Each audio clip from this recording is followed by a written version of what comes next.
కృష్ణా ప్రాజెక్టులను బీఆర్ఎస్ ప్రభుత్వమే కేఆర్ఎంబీకి అప్పగించిందంటూ ప్రభుత్వం చేసిన అసత్య ప్రచారాలను మాజీ మంత్రి హరీష్ రావు అసెంబ్లీ వేదికగా తిప్పికొట్టారు. కృష్ణా ప్రాజెక్టులపై వాస్తవాలంటూ కాంగ్రెస్ సర్కారు తెచ్చిన పుస్తకం పూర్తి అవాస్తవాలతో ఉందని విమర్శించారు. పుస్తకంలోని ఒక్కో అవాస్తవానికి ప్రస్తావిస్తూ ఆధారాలతో సహా నిరూపించారు. దీంతో కాంగ్రెస్ సభ్యుల పరిస్థితి కుడితిలో పడ్డ ఎలుకలా తయారైంది.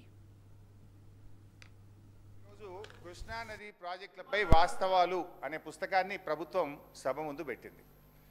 దీన్ని వాస్తవాలు అనేదానికంటే అవాస్తవాలు అని పేరు పెడితే కరెక్ట్గా ఉండేదేమో. పేజ్ నెంబర్ 1లో ఈ పుస్తకంలో కేంద్ర జలశక్తి అధ్యక్షతన 6/10/2020 జరిగిన 2వ అపెక్స్ కమిటీ సమావేశం జరిగింది. ఈ సమావేశంలో ప్రాజెక్టులు అప్పజెప్పే విషయాన్ని ఆనాటి మా ప్రభుత్వం ఒప్పుకున్నది అని చెప్పి ఇందులో చెప్పారు అధ్యక్ష. I will read out the second apex committee minutes of the meeting అధ్యక్ష. మేము 2వ అపెక్స్ కమిటీ మీటింగ్లో కేసీఆర్ గారు హాజరై ఈ ప్రాజెక్టులు అప్పజెప్పడానికి ఒప్పుకున్నారని చెప్పి ఈ పుస్తకంలో వాస్తవాల కింద రాశారు. బట్ కేసీఆర్ గారు ఏమన్నారు, ఇది మినిట్స్ ఆఫ్ ద మీటింగ్, ఇది నాది కాదు, ఢిల్లీ నుంచి కేంద్ర ప్రభుత్వం గవర్నమెంట్ ఆఫ్ ఇండియా ఇచ్చిన మినిట్స్ అధ్యక్ష. ఇందులో చాలా స్పష్టంగా కేసీఆర్ గారు ఏం చెప్పారంటే, page number 5 paragraph number 5.3, until and unless water sharing is finalized by the tribunal under section 3 of ISRWD Act of 1956, the question of notification of jurisdiction of board should not arise. He also stated that the tribunal matter is pending in Supreme Court and is sub judice. Hence, on this account also, the jurisdiction matter cannot be deliberated. స్పష్టంగా కేసీఆర్ గారు 2వ apex committee మీటింగ్లో ఈ board అనేటువంటి అంశాన్ని తీసుకునే అవకాశం లేదు, మ్యాటర్ సబ్జుడిస్ అని చెప్పి వారు స్పష్టంగా చెప్పారు. అవాస్తవం నెంబర్ 2 ఇందులో ఏం రాశారంటే, కేంద్ర ప్రభుత్వం జారీ చేసిన ఈ నోటిఫికేషన్ను గత ప్రభుత్వం సవాలు చేయలేదు, ఫలితంగా ఈ నోటిఫికేషన్ అమల్లోకి వచ్చింది. ఏది? KRMB notification. ఈ నోటిఫికేషన్కి అనుగుణంగా కృష్ణా బేసిన్లోని ప్రాజెక్టులు అప్పగించేందుకు అప్పటి ప్రభుత్వం మొగ్గు చూపి చర్యలు తీసుకున్నది అని ఇక్కడ రాశారు. దీనికి సాక్ష్యం ఏదో నేను కొత్తగా తెచ్చే అవసరం లేదు. మీ ప్రభుత్వంలో మీ కార్యదర్శి రాహుల్ బొజ్జా గారు రాసిన లెటర్లోనే దానికి సాక్ష్యం ఉంది, ఆధారం ఉంది, చూపిస్తాను. ఒకసారి వినండి, చదువుకోండి. ఇది page number 10, KRMB 17th board meeting minutes.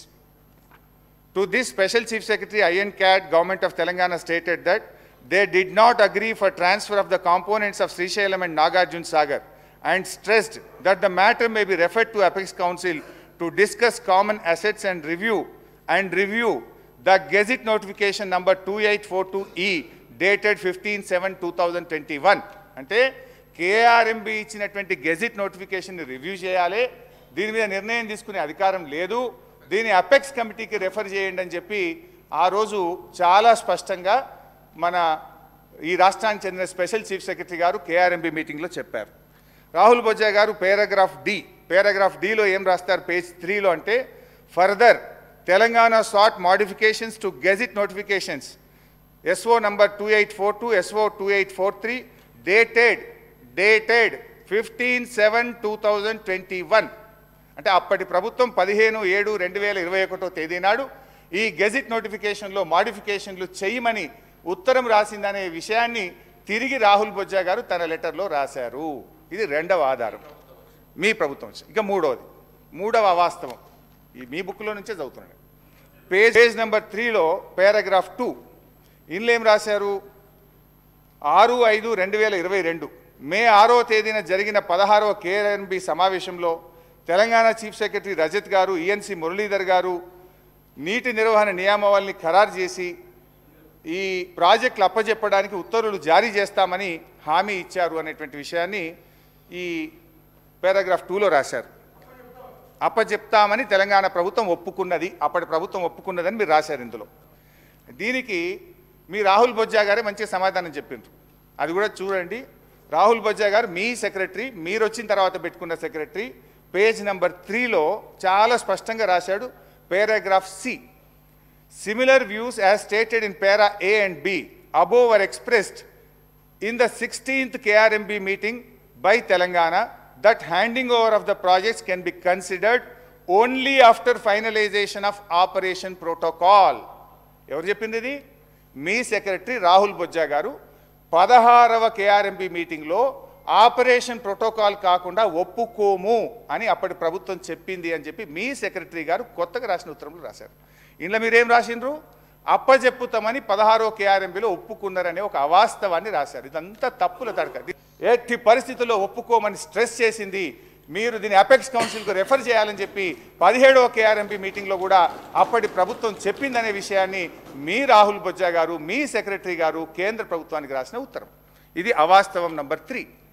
ఇక పోతే అవాస్తవం 4, పేజ్ నంబర్ 4, లాస్ట్ పారాగ్రాఫ్. తెలంగాణలో కేసీఆర్ ప్రభుత్వం అధికారం చేపట్టినప్పటి నుంచి కృష్ణానది జలాలు, కృష్ణా మీద ఉన్న ప్రాజెక్టులలో 9.5 ఏళ్ళు ఏ రోజు పట్టించుకోలేదు. ఉమ్మడి ప్రాజెక్టులను అప్పగించేందుకు రాష్ట్ర పునర్విభజన చట్టంలో ఉన్న నిబంధనలను ఒక్కరోజు కూడా వ్యతిరేకించలేదు. తెలంగాణ రాష్ట్రం ఏర్పడినప్పటి నుంచి నీటి వాటాల విషయంలో అని ఒకటి రాశారు.